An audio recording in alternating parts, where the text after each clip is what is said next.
All right, ladies and gentlemen, you have two assignments today. One is called Area and Fractions, and the other one is called Fractions of Other Areas.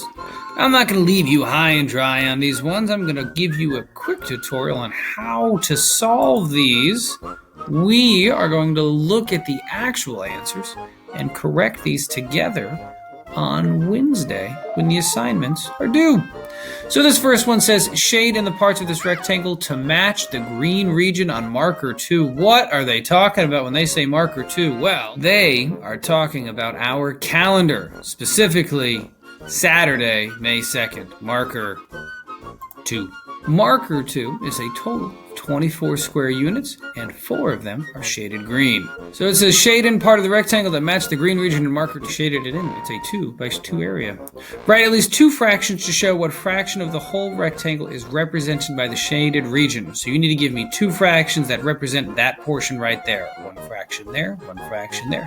Now you're going to shade in a part of the fraction of the rectangle that is greater than the fraction from marker 2.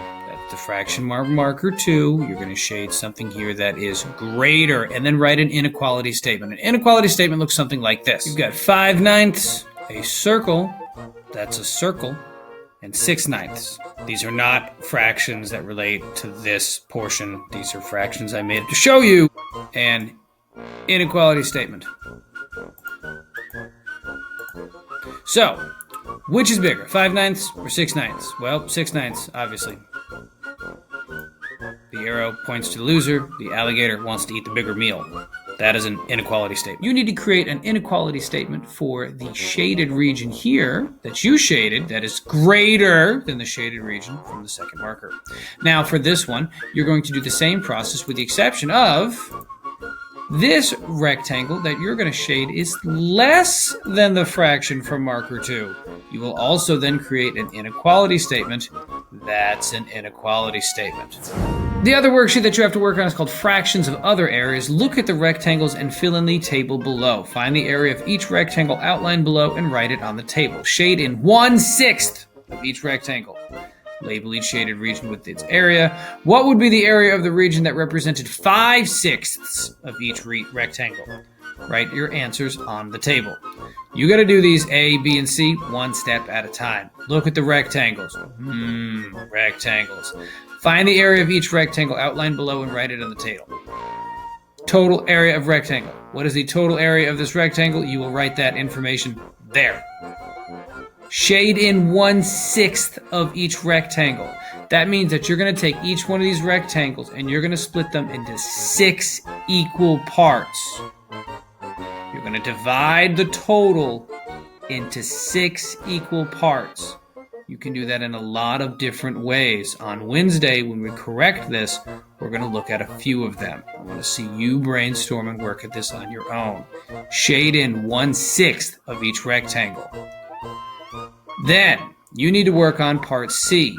What would be the area of the region that is represented by the 5/6 of each rectangle? That is the portion that you did not shade. You should have shaded 1/6. What is the total area of the region that you did not shade? Write your answer on the table. Imagine that you were given a rectangle with the area of 120 square units. If you shaded in 1/6 of that rectangle, what would the area of the shaded region be? If you shaded in 5/6 of the rectangle, what would the area of that shaded region be? 1/6 is if you take this number, you split it up into 6 parts. That's 1/6. You take this number, split it up into 6 parts, put 5 of those 6 parts together, you have 5/6. Fractions of other areas. We'll be looking for fractions of other areas and area and fractions on Wednesday. Note, please, when you print these, this grid might not be there. You might need to redraw it. That's why we did a video. We'll be looking for these assignments on Wednesday, everybody. Have a great day.